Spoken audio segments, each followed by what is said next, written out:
ಹಾಗೆ ನೋಡ್ತಿದ್ದೀರಾ? ನಾನು ಹೇಳ್ತಾ ಇರೋದೆಲ್ಲ ಸತ್ಯ. ಸತ್ಯ ಏನು ಅಂತ ನಾನು ಕಂಡು ಹಿಡಿತೀನಿ. ಆಮೇಲೆ ಇದೆ ನಿನಗೆ. All the best.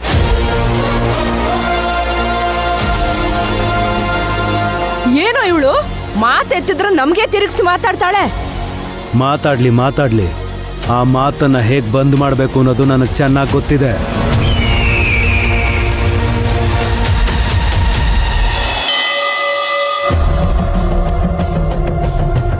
ಹಲೋ, ಹೇಳಿ ಅಮ್ಮ. ನಿನ್ನ ತಂಗಿ ಇವಾಗ ಸುರಕ್ಷಿತವಾಗಿದ್ದಾಳೆ. ಹಾ ಅಮ್ಮ, ಶಾಂಭವಿ ದೇವಿಯ ಆಶೀರ್ವಾದ ಮತ್ತೆ ನಿಮ್ಮ ಆಶೀರ್ವಾದದಿಂದ ಅವಳಿವಾಗ ಸೇಫ್ ಆಗಿದ್ದಾಳೆ. ಸದ್ಯಕ್ಕೆ ಅವಳಿಗೇನು ತೊಂದರೆ ಇಲ್ಲ. ಹಾಗೆ ಹೇಳಕ್ಕಾಗಲ್ಲಮ್ಮ.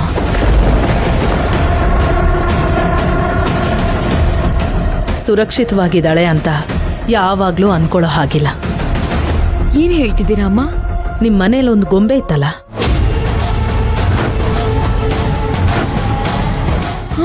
ಹೌದು. ಆ ಗೊಂಬೆ ಇವಾಗ ಎಲ್ಲಿದೆ? ಅದು ಅದು ಆದಿ ಮನೇಲಿದೆ. ಆ ಗೊಂಬೆ ಸಾಮಾನ್ಯವಾದ ಗೊಂಬೆ ಅಲ್ಲ, ಅದಕ್ಕೆ ಶಕ್ತಿ ಇದೆ ಅಂತ ಅವ್ರಿಗೆ ಗೊತ್ತಿದೆ.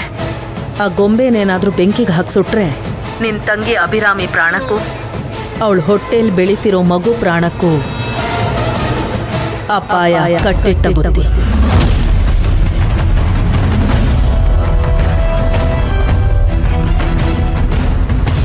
ಏನಾದ್ರೂ ಮಾಡಿ ಆ ಗೊಂಬೆನ ಮನೆಗೆ ತಂದಿಟ್ಕೋಬೇಕು.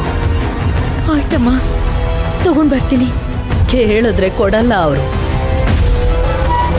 ಅವ್ರಿಗೆ ಗೊತ್ತಿಲ್ದ ಹಾಗೆ ತರಬೇಕು. ಜೊತೆಗೆ ಆ ಗೊಂಬೆ ನಿಮ್ಮ ಹತ್ರ ಇದೆ ಅಂತಾನೂ ಗೊತ್ತಾಗಬಾರ್ದು. ಆಯ್ತಮ್ಮ, ಅವ್ರಿಗೆ ಗೊತ್ತಾಗದೆ ಇರೋ ಹಾಗೆ ಹೇಗೆ ತರೋದು ಅಂತ ಯೋಚನೆ ಮಾಡ್ತೀನಿ. ಹಾಗೆ ಮಾಡು. ಈ ಕೆಲಸನ ಬೇರೆ ಯಾರಿಗೂ ನಂಬಿ ಕೊಡಕ್ಕೆ ಹೋಗ್ಬೇಡ. ಸ್ವಲ್ಪ ಹೆಚ್ಚು ಕಮ್ಮಿ ಆದರೂ ನಿಮ್ಮ ವಂಶದ ಕುಡಿಗೆ ತೊಂದರೆ ಆಗುತ್ತೆ.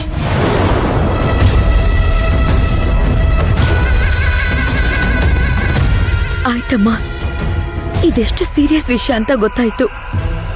ನಾನೇ ಖುದ್ದಾಗಿ ಹೋಗಿ ಈ ಕೆಲಸ ಮಾಡಿ ಮುಗಿಸ್ತೀನಿ. ಆಯ್ತು, ಒಳ್ಳೇದಾಗ್ಲಿ.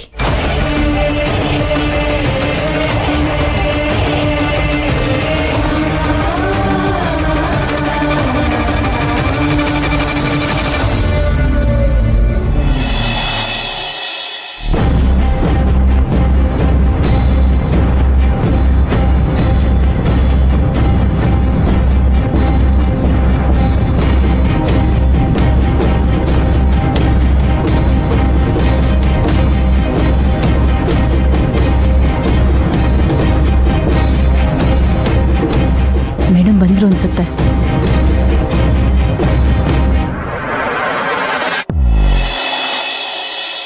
ಬರ್ಲಾ ಅವಳಿಗೆ?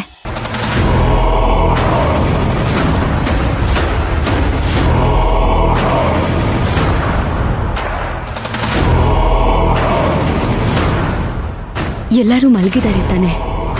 ಹಾ ಮೇಡಮ್, ಎಲ್ಲರೂ ಮಲಗಿದ್ದಾರೆ. Thank you so much Sumita. ನಿನಗೆ ನಾನು ಬರೋ ವಿಷಯ ಗೊತ್ತಿರುತ್ತೋ ಇಲ್ವೋ ಅಂತ ಡೌಟಲ್ಲೇ ಬಂದೆ. ಇಲ್ಲ, ಹಾಲು ಹಾಕೋಣ ನನ್ನ ಕರೆದ್ಬಿಟ್ಟು ಎಲ್ಲ ಹೇಳಿದ್ರು. ಅದಕ್ಕೆ ನಾನು ನಿಮಗೋಸ್ಕರನೇ ಕಾಯ್ತಾ ಇದ್ದೆ. ನಿನ್ನ ಹತ್ರ ಮೊಬೈಲ್ ಇರಲ್ಲ ಅಂತ ಗೊತ್ತಿತ್ತು. ಅದಕ್ಕೆ ಅವ್ರ ಮೂಲಕ ವಿಷಯ ಹೇಳಿ ಕಳಿಸ್ದೆ. ಅವ್ರು ನಿಂಗೆ ಹೇಳಿದ್ರೋ ಇಲ್ವೋ ಅಂತ ಡೌಟ್ ಇತ್ತು. ಸರಿ ಆಯ್ತು, ನೀನು ಹೋಗಿ ಮಲ್ಕೋ. ಯಾರಾದ್ರೂ ನೋಡಿದ್ರೆ ಕಷ್ಟ ಆಗತ್ತೆ. ಸರಿನಾ? ನಾನು ನೋಡ್ಕೋತೀನಿ. ಸರಿ ಮೇಡಮ್, ಹೋಗಿ ನೋಡು.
ಹೇಳಿದ್ರ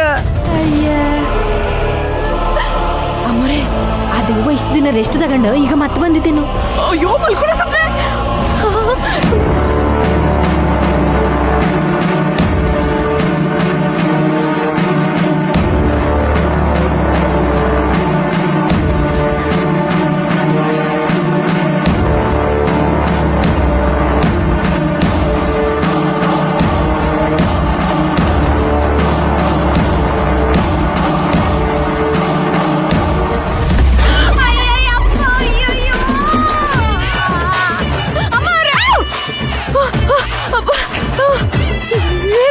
ಏನಾಯ್ತೆ? ನೀವು ಮತ್ತೆ ಮತ್ತೆ ನನ್ನ ಕಾಲಿಂದ ತೊಳಿತಿದ್ದ.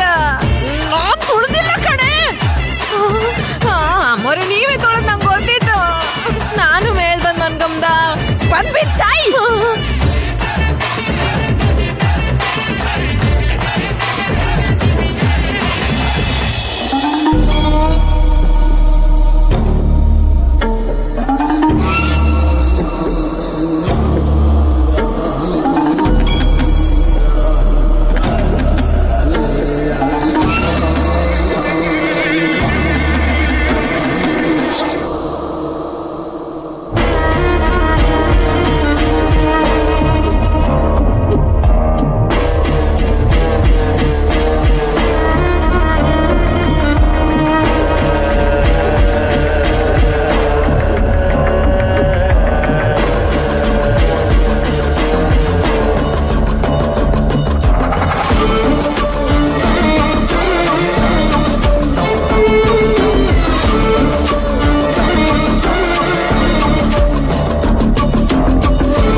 ಏಯ್,